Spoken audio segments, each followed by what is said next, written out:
이 시대 성도의 삶이란 제목으로 같이 은혜 받는 시간 되길 원합니다.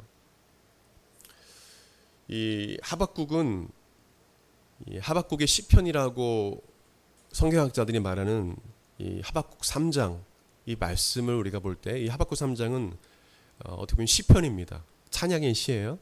하박국이 지은 찬양의 시. 그래서 이 하박국이 이 시편을 지은 걸 볼 때 이 하박국 선지자는 레이지파의 이 찬양을 맡은 선지자였을 것이다라고 많은 성경학자들이 이렇게 이야기합니다. 이 하박국 선지자가 이 시편을 쓸 당시 남유다의 상황은 매우 혼란스럽고 어려웠습니다. 정말 심각한 그런 상황이었어요. 하박국은 남유다 제 16대 왕인 요시야 왕 들어보셨죠?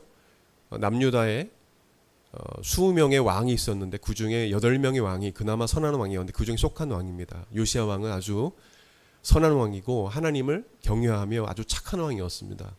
근데 이 왕 때부터 18대 왕 여호와김까지 폭정을 일으켰던 사람이죠. 아주 국민들을 힘들게 했던 여호와김, 이때까지 활동했던 그 왕정 시대 때 활동했던 그런 선지자입니다.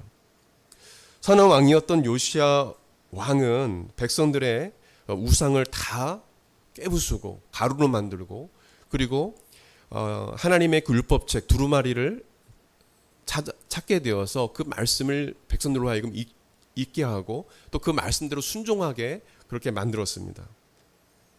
아주 선한 왕이었어요. 하나님을 두려워할 줄 아는 자예요. 그래서 나라가 평안했습니다. 이 똑같아요. 하나님을 왕이 잘 섬기고 순종하면 나라가 평안하고 또 그렇지 못하면 하나님이 이방 민족을 일으켜서 그 나라를 치셨어요. 이스라엘을 치셨습니다. 여하튼 요시야 왕 때는 너무도 평안했습니다. 근데 요시야 왕이 애굽 왕 느고와의 싸움에서 그 싸움부터 가지 말았어야 되는데 그 싸움에서 전사하게 됩니다. 이 요시야 왕이 죽게 되자 이제 이 이스라엘 이 남유다가 점점 쇠퇴기에 접어듭니다. 멸망해 가는 거예요. 선한 왕이 죽고 나서 그 다음 왕이 잠깐 몇 개월 동안 집권하고 이제 애굽이 바벨론 제국에 의해서 거의 패배하게 되고 멸망하게 되고 또 아수르조차도 뭐냐면 멸망하게 됐습니다. 그런 상황에서 이 애굽 왕 느고에 의해서 집권했던 그 다음 17대 왕은 몇 개월밖에 통치를 못하고 18대 왕이 여호와김이 남유다를 통치하면서 다시 우상을 만들어서 남유다 곳곳에 두고 많은 백성들이 우상을 숭배하도록 여호와김이 그렇게 행했습니다. 심지어는 바룩의 에레미야 두루마리 하나님의 말씀이 적혀있던 율법책을 이 여호와김이 태워버립니다. 태워버려요. 하나님의 말씀을 이 여호와김이 태워버립니다. 너무한 거 아닙니까? 성경책을 지금으로 말하면 성경책을 태워버린 거예요. 성경책을 어떻게 해서 하나님 말씀을 두루마리 말씀을 태워버릴 수 있습니까? 그래서 이 하나님을 섬기지 말고 이 우상을 섬기라는 거예요. 그래서 이 남유다가 어려운 그런 시기를 경험하게 됩니다. 여호와김의 폭정으로 매우 힘든 상황이 됩니다. 바벨론에 의해서 억압을 당하죠. 위협을 당하고 있죠. 또한 이 여호와김의 폭정으로 세금을 백성들로 하여금 많이 걷어서 이 백성들이 가난해지고 또 어려움을 당하죠. 경제적으로 또 사회적으로 영적으로 완전히 남유다가 쇠퇴기에 접어듭니다. 왜 그렇습니까? 하나님을 섬기지 않고 우상을 숭배했기 때문에 이 어려움이 생긴 거예요. 남유다가 국내적으로 또 국외적으로도 매우 불안하고 혼란스러운 그런 상황에 접어들게 됩니다. 이에 하박국 선지자는 하나님께 두 가지 질문을 합니다. 하박국 1장 말씀을 보게 되면 우리가 전체를 봐야 되는데 1장 1절에 4절 말씀 보게 되면 하박국이 두 가지 질문을 하는데 첫 번째 질문 이런 질문을 합니다. 1장 3절 4절 말씀 보게 되면 왜 하나님은 악인들의 횡포, 죄악, 폐역, 또는 다툼과 분쟁, 이 이스라엘이 분열됐거든요. 남유다조차도 북이스라엘은 망했고 남유다만 남은 남유다 안에서도 서로 백성들끼리 분열하고 또 악인들은 악인대로 그 백성들을 힘들게 하고 그나마 남은 자들은 그나마 하나님을 섬기면서 그렇게 버텨나가고 있는 상황인 거예요. 다툼과 분열 또 불의를 막 그런 일들을 이 하박국 선지자가 본 겁니다. 그래서 왜 하나님 불의를 보고 그냥 가만히 계시나요? 질문했습니다. 왜 2절 말씀은 왜 하나님께 외쳐도 하나님은 우리를 구원해 주시지 않으시나요? 이런 어려운 상황이 있는데 하나님 왜 우리를 내버려 두시나요? 그때 하나님께서 1장 5절에서 11절 말씀 보면 이렇게 대답을 하세요. 제가 정리를 좀 했거든요. 너무 길어서. 6절 말씀 보면 사납고 성급한 나라.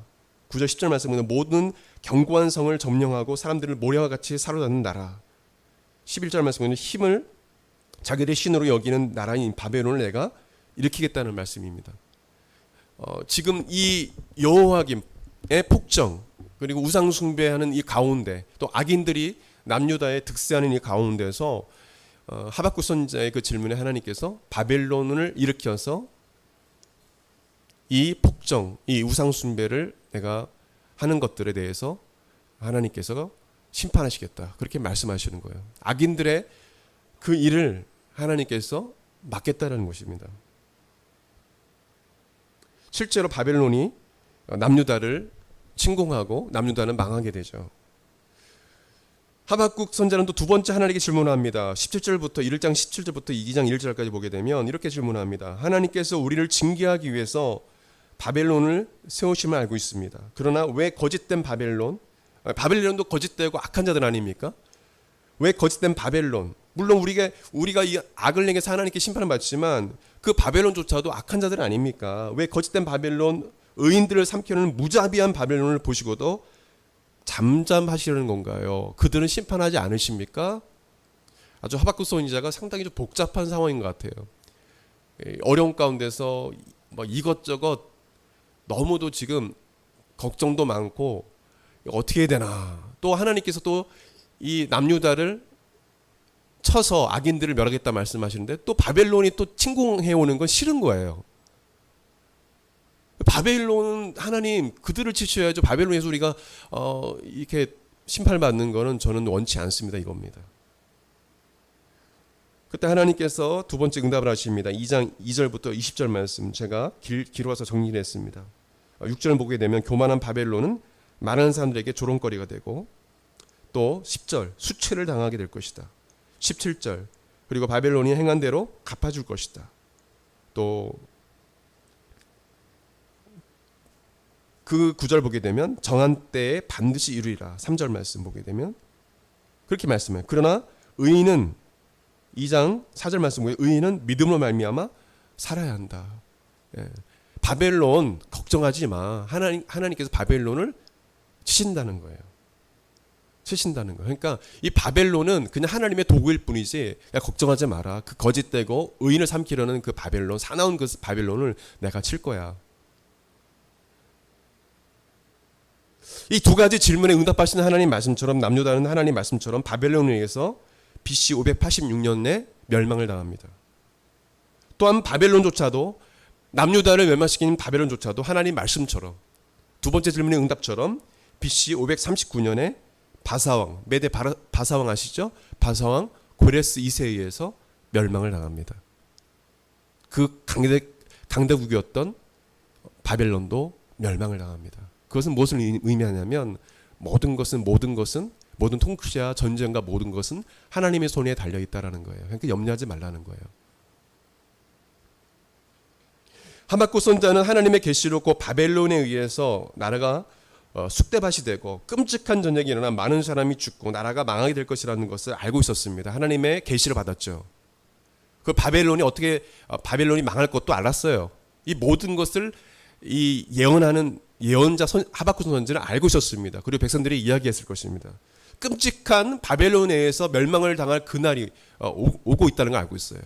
18대 왕 여호와김은 쇠고랑에 묶여서 바벨론에 끌려가서 비참하게 죽습니다. 실제 그런 일이 일어나요. 아직 일어나지 않은 건 상황입니다. 하나님의 계시를 받고 기록했습니다. 이런 상황 속에서 나라는 망하게 되고 정말 이 나라에 정말 친했던 가족들, 친구들, 이웃들은 다 흩어지게 되고 노예로 바벨론에 잡혀가고 또 바사왕에 의해서 또 고통을 당하고 이런 일들 가운데 이 하박국 선지자가 두 가지 깨달은 것이 있습니다. 그것이 바로 하박국 이 책의 주 내용이에요. 이런 상황 속에서 하나님께서 말씀하신 그 내용과 하나님께서 응답하신 것에 대해서 자신이 결론을 내립니다. 그리고 마음의 평안을 얻고 기뻐하고 즐거워합니다. 첫 번째 그것이 뭐냐? 우리 같이 읽을까요? 이런 어려운 상황 속에서 어떻게 해야 되느냐? 같이 읽겠습니다. 시작. 믿음으로 살리라. 하박국 2장 4절 말씀 같이 읽읍시다. 상반절은 바벨론에 대한 이야기입니다. 하박국 2장 4절 시작. 보라 그의 마음은 교만하며 그 속에서 정직하지 못하나 같이 의인은 그의 믿음을 말미암아 살리라. 이 말씀을 듣고 하박국 선지자는 결단합니다. 여러분 이 4절 말씀은요 바울의 이신득이 예수 그리스도를 믿음을 말미암아 구원받는다는 신학 기초가 되었고요. 또 마르틴 루터가 목사님이 교회 개혁을 일으키는데 기초가 된 말씀이기도 합니다. 실제로 로마서 1장 17절 말씀 보게 되면 복음에는 하나님의 의가 나타나서 믿음으로 믿음에 이르게 하나니 기록된 바 오직 의인은 믿음을 말미암아 살리라 함과 같으니라. 바울이 로마서 쓸 때 이 말씀을 인용합니다. 또한 갈라디아서 3장 11절 말씀에 바울은 또 하나님의 앞에서 아무도 율법을 말미암아 의롭게 되지 못할 것이 분명하니 이는 의인은 믿음을 말미암아 살리라 하였습니다. 두 구절에서나 사도 바울이 이 하박국 2장 4절 말씀을 인용합니다. 그만큼 뭐냐면 하나님을 향한 믿음이 중요하다는 거예요. 하나님은 바벨론의 침공이 하나님께서 바벨론을 일으켜서 남유다가 바벨론의 침공이 있을지라도 하나님은 두려워하지 말고 걱정하지 말고 오직 나만을 신뢰하고 나만을 믿고 나아가라고 말씀해 주고 있습니다. 내가 해결해 주겠으니 두려워하거나 걱정하지 말라는 거예요. 믿음은 하나님을 신뢰하는 거예요. 하박국 선지자가 처한 상황은 정말 소망이 없는 희망이 없는 그런 상황이었습니다. 중요한 건 뭐냐면 그런 상황일지라도 정말 나라가 망하는 그런 상황일지라도 나를 신뢰하라, 신뢰하고 나아가라, 나를 신뢰하고 살아라 그렇게 말씀하고 있어요.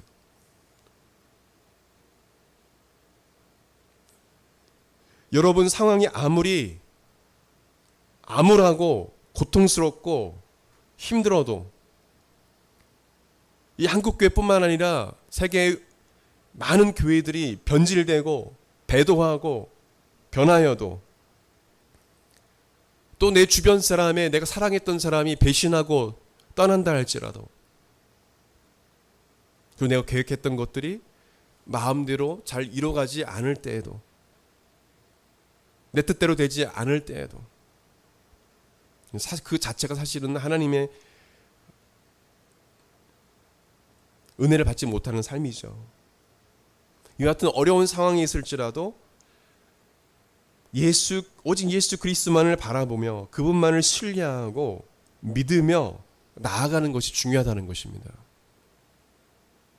예수 그리스도만을 믿고 나아갈 때 예수님께서 문제를 해결해 주시고 여러분의 위험에서 건져주시고 절망에서 구원해 주신다는 것입니다.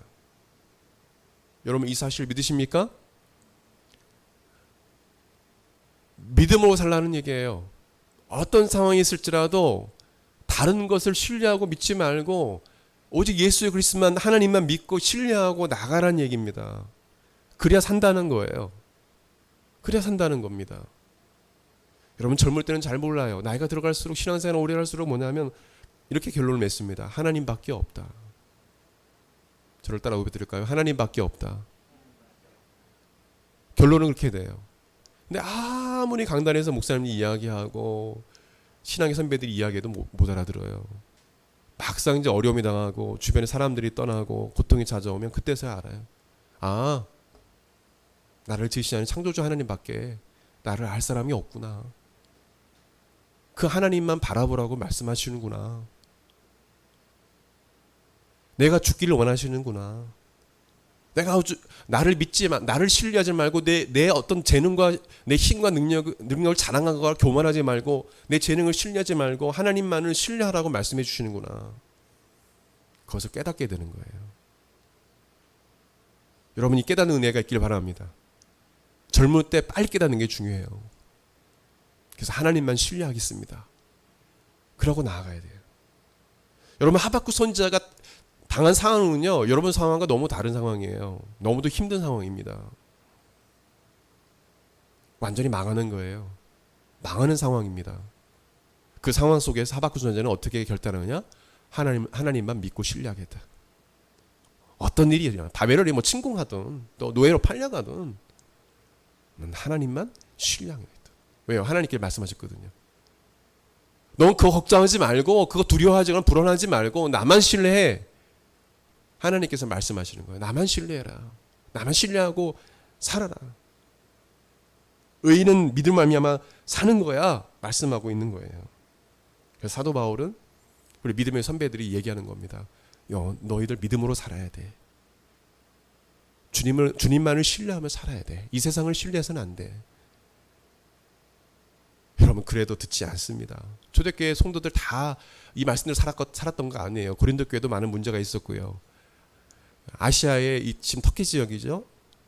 7교회도 문제가 많았어요.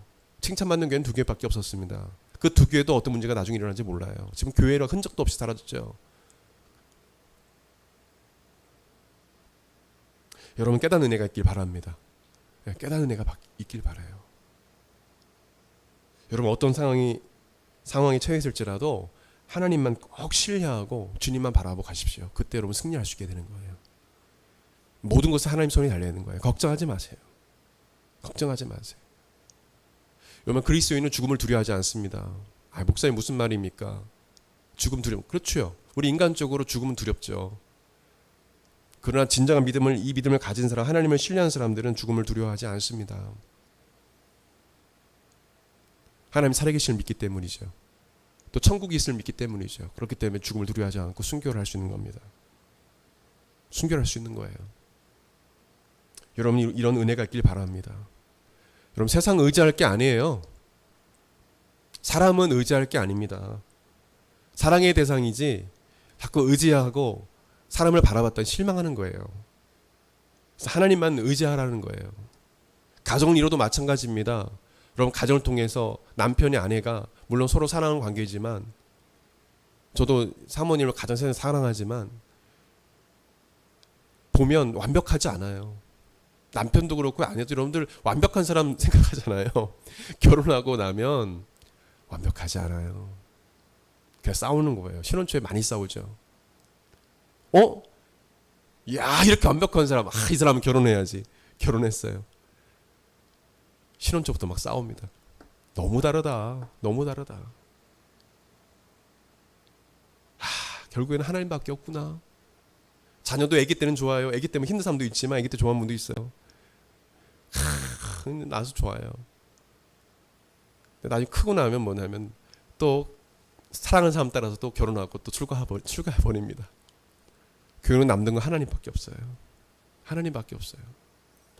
자녀도 사랑해야 되고 아내와 남편도 사랑할 대상이지만 하나님만 신뢰하고 살아갈 때 진정으로 아내도 남편도 자녀도 사랑할 수 있는 거예요. 여러분 하나님 신뢰하지 않으면 자꾸 실망하게 되는 거예요. 여러분 하나님만 신뢰하십시오. 아멘. 그리고 주변 사람은 사랑의 대상입니다. 그리고 용서하시고 사랑하십시오. 이것이 하박국 선지자가 깨달은 거예요. 깨달은 거. 어떤 상황에 와도 나는 하나님 신뢰하고 하나님 나에게 말씀하셨어. 여러분 하나님께서요 의인은 믿음을 말미암아 살려 했습니다. 저는 믿음을 살 것입니다. 여러분들도 어떤 어려움이 와도 걱정하지 마십시오. 남은 자들이요 하나님만 믿고 나가십시오. 하나님 반드시 바벨론도 멸망케 하시고 우리를 회복시켜 줄 것입니다. 이스라엘 회복됐잖아요. 이스라엘 망하지 않았습니다. 다시 이스라엘 사람들은 이스라엘로 모입니다. 그건 하나님의 언약이 있기 때문에 그래요. 여러분 이스라엘처럼 그렇게 오랫동안 지금만큼 강대국이 있습니까? 이 적은 나라지만 전체 이 세계의 경제를 쥐락펴락하지 않습니까? 뭐 금부터 시작해가지고 주식이나 그 모든 걸 보면 다 이스라엘 사람들이 다 쥐락펴락합니다. 미국에서도. 하나님의 언약이 있기 때문에 그런 거예요. 망하지 않습니다. 그리고 이스라엘 사람들이 지금 많은 사람들이 예수 그리스도께 돌아오고 있습니다. 할렐루야.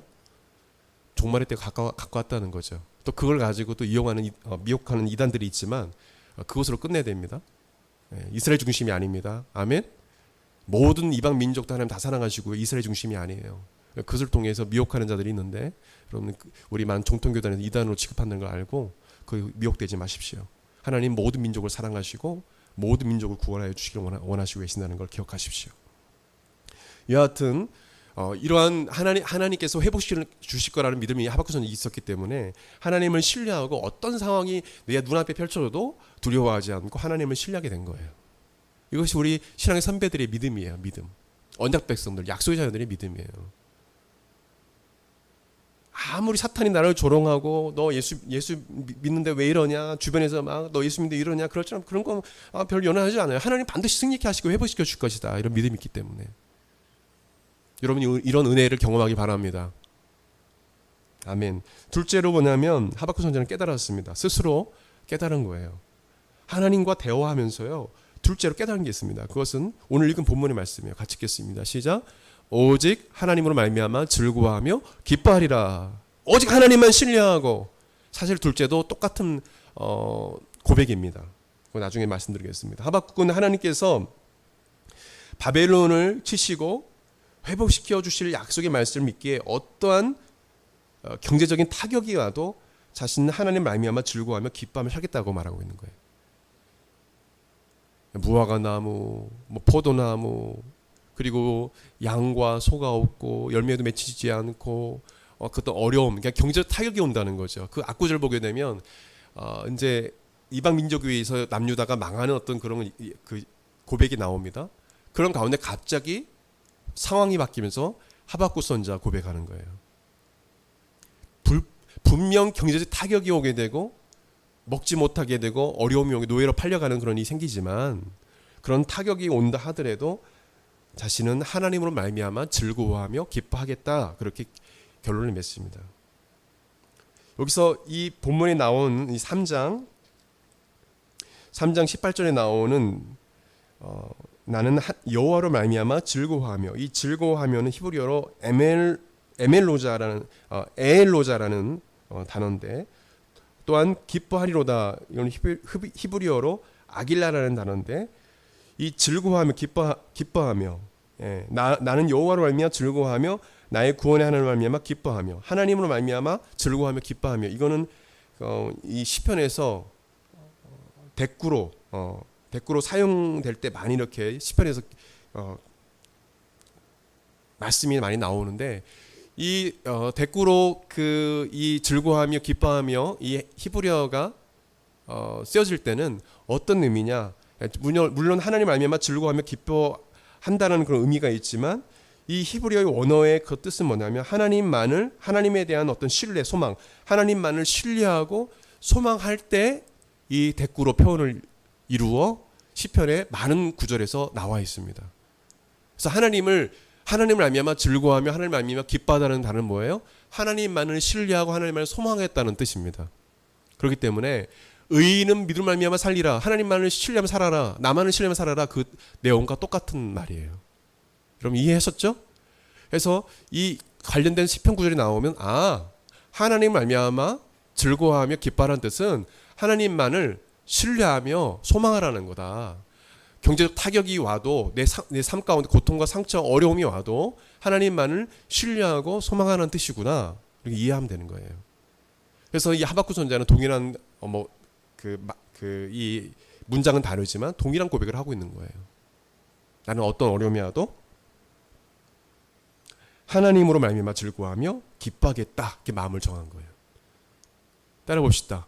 오직 하나님으로 말미암아 즐거워하며 기뻐하리라. 들으면서도 내가요? 이러세요. 내가요? 그럴 수 있을까요? 시편 37편 4절 말씀을 이렇게 기록하고 있습니다. 여호와를 기뻐하라. 그가 내 마음의 소원을 내게 이루어 주시리로다. 아멘. 아니 목사님 경제적 타격이 오고 어려움이 찾아오고 나에게 고통인데 어떻게 하나님을 말미암아 즐거운 기뻐할 수 있습니까? 하나님이 그렇게 우리에게 말씀해 주고 있는 거예요. 하박국을 통해서 그렇게 하라라는 거예요. 회복시켜 주겠다는 거예요. 여러분 오늘 주신 말씀에 여러분 순종하시길 예수님을 축원드립니다. 반대로 그렇게 살지 않겠다는 겁니까? 그냥 경제 타격이 오고 나에게 어려움이 오면 그냥 절망하고 포기하겠어요? 여러분 포기하시겠어요? 아니요. 그러면 망하는 거예요. 마귀가 웃어요. 아, 내 뜻대로 되는구나. 내가 원하는 대로 되는구나. 웃는 것입니다. 왜 하나님께서 이 말씀을 주실까요? 영적인 사탄과의 싸움에서 이기라는 거예요. 어떤 어려움이 와도 하나님 신뢰하고 어떤 어려움이 와도 하나님 말미암아 즐거워하고 기뻐하라는 겁니다. 그때 마귀는 떠나간다는 거예요. 아멘. 여러분 그렇지 않으면 절망하게 돼 있습니다. 여러분 절망은 사탄이 주는 거예요. 여러분 속교 회복하는 크리스천들의 삶을 보게 되면 그 그리스도인 삶을 보게 되면 그 그리스도인을 보게 되면 하나님이 신뢰하는 믿음이 있어요. 아멘. 어떤 상황이 와도 하나님만으로 말미암아 즐거워하며 하나님만을 기뻐하며 살겠다라는 고백이 있습니다.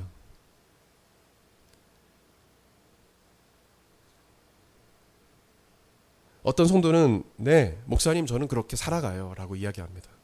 근데요 하나하나 구체로 따져보면 그런 삶이 아니에요. 그냥 주일날 와서 이 말씀 듣고 나 하나님을 알면 즐거워하고 기뻐해야지. 그냥 너무 추상적이에요. 실제로 삶 가운데 그렇게 하질 않아요. 삶을 다 구체로 따져보면은 다 뭐냐면 세상적이고 육신적이고 종육적이에요. 그러면서 뭐냐면 이렇게 살겠다고 이렇게 얘기하면 그러니까 힘든 거예요. 여러분 삶을 한번 구체적인 삶을 한번 되돌아보십시오. 내가 정말 하나님 말미암아 즐거워하며 기뻐하며 삶을 살고 있는가? 우리 신앙의 선배들처럼 오직 하나님만을 기뻐하며 즐거워하는가? 어떤 걸 더 하나님께 요구하고 있지는 않는가? 하나님 이거 채워주시면 제가 즐거워하고요. 하나님이 채워준다고 내가 감사할 거고요. 하나님 이거 채워주시면 기뻐할 것입니다라고 고백하고 있지는 않는가? 많은 젊은이들이 루키즘, 외모지상주의 속에서 갇혀서 바디 프로필, 자기 PR을 하지 않으면 살아남지 못해서 스트레스 받는 많은 젊은이들을 보게 됩니다. 좋아요. 운동하는 것도 좋고 다 좋아요. 근데 남들 한다고 할 필요는 없어요. 건강은 지켜야 되겠죠? 너무 좋죠. 헬스장도 가고. 저도 가기를 원합니다. 저도 가기를 원하고요. 사모님하고 코로나 끝나면 같이 가자. 근데 그것이 여러분들 주가 되면 안 돼요. 그것이 여러분의 자랑이 돼서는 안 됩니다. 그것으로 인해 스트레스 받을 필요는 없어요. 주목받지 못하면 살아남지 못한다는 두려움과 불안감에 이코노미 오브 어텐션이라는 많은 그 학자들, 모르는 학자들 많지만 많은 학자들이 주목의 경제라고 말합니다. 많은 젊은이들이 주목받지 못하면 살아남지 못한다는 스트레스 때문에 그 스트레스 속에서 많은 사람이 죽고 힘들어하고 고통스러워한다는 거예요. 이런 이코노미 오브 어텐션, 주목의 경제 속에서 갇혀서 치열하게 경쟁하는 젊은이들 어쩔 수 없지만 좀 마음이 아픈 현실인 거예요. 실패했다고 성공하지 못했다고 절망하지 마시기 바라요. 아멘. 교회는 번영신학을 이야기하는 곳이 아닙니다. 성경은 번영신학을 이야기하지 않아요. 성경에 많은 사도 바울과 많은 사도 베드로 늘 행복하고 늘 모든 것이 풍족하고 그렇게 살아갔습니까? 그렇지 않아요. 감옥에도 갇히고요. 매도 맞고요. 돌에 맞아 죽기도 하고요. 지금 목사님 하나님이 살아계신데 어떻게 사도들이 그럴 수 있습니까? 교회 대표 되는 사람인데 하나님이 돌에 맞지 않도록 해줘야 되는 거 아닙니까? 감옥에 갇히지 않도록 해줘. 근데 은혜가 있는 거예요. 그들은 감사했어요. 감옥에 비록 갇혔지만 지진을 일으켜서 우문을 열어주시고 구원해 주신 하나님의 은혜. 돌에 맞아 죽었다고 사람들이 바울을 성으로 바깥으로 던져버렸던 시체라고 하나님께 다시 살려주고 구원해 주시는 은혜. 유라굴로는 여기서 배가 막 뒤집혀지는 그 상황에서 로마로 복음을 전하기는 하나님 섭리 가운데 있었는데 하나님께서 바울이 그 배에 있었기 때문에 배가 부서지지 않고 전복되지 않도록 하나님 구원해 주시는 은혜. 절망 가운데 고통 가운데 주시는 은혜를 경험했기 때문에 그들은 작은 것에 감사할 수 있었던 거예요. 빌립보 감옥에서도 바울은 하나님을 찬양하며 감사할 수 있었던 것입니다. 저럴 때가 고백드리러 합니다. 작은 것에 감사하자. 여러분 작은 것부터 하나님께 감사하는 삶을 사십시오. 지금 여러분 마음속에 불편한 것들이 있습니까? 여러분 한 주의 삶을 되돌아보면서 여러분에게 주어진 감사한 일들을 기억하십시오. 그리고 하나님으로 말미암아 즐거워하며 기뻐하십시오. 그 주신 것에 대해서 감사하십시오. 즐거워하십시오. 기뻐하십시오.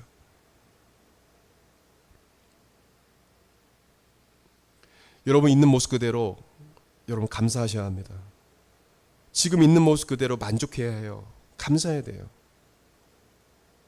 자신이 하나님 앞에 얼마나 귀한 존재인지, 하나님이 여러분을 보실 때 여러분을 보배롭고 존귀하게 보신다는 사실을 잊지 않아야 합니다. 그래서 세상 사람들을 하는 대로 그대로 따라할 필요 없어요.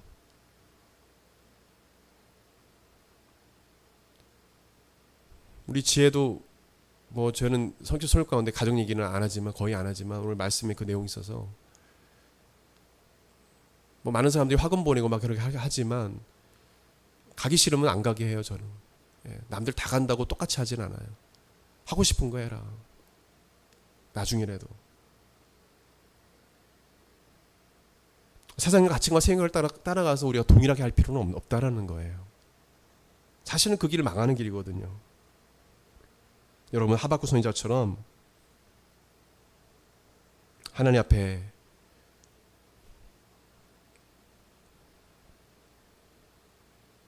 현재 주어진 그 일에 대해서, 주어진 상황에 대해서 감사하면서, 작은 것에 감사하면서 오직 하나님만을 신뢰하고 하나님 인하여 기뻐하고 즐거워하는 여러분의 삶이 되길 예수님을 축원드립니다. 우리 같이 찬양 드리기 원합니다.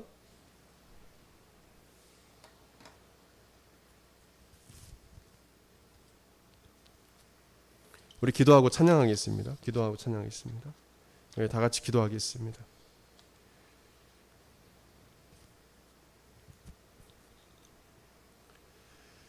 하나님 아버지, 오늘 이 하박국 선지자의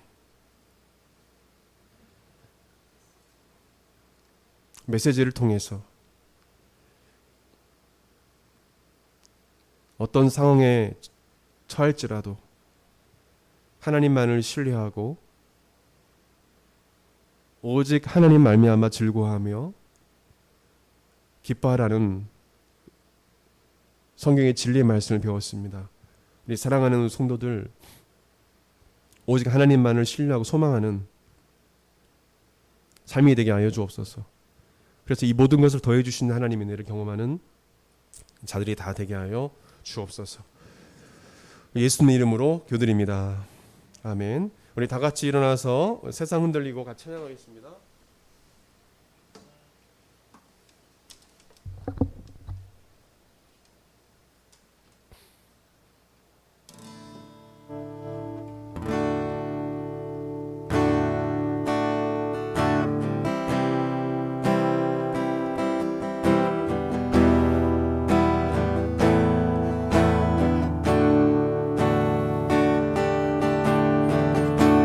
세상 흔들리고 사람들은 변하여도 나는 주를 섬기리. 주님의 사랑은 영원히 변하지 않네. 나는 주를 신뢰해. 세상 흔들리고 세상 흔들리고 사람들은 변하여도 나는 주를 신뢰해. 주님의 사랑은 영원히 변하지 않네. 나는 주를 신뢰해. 오직 믿음으로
살리라.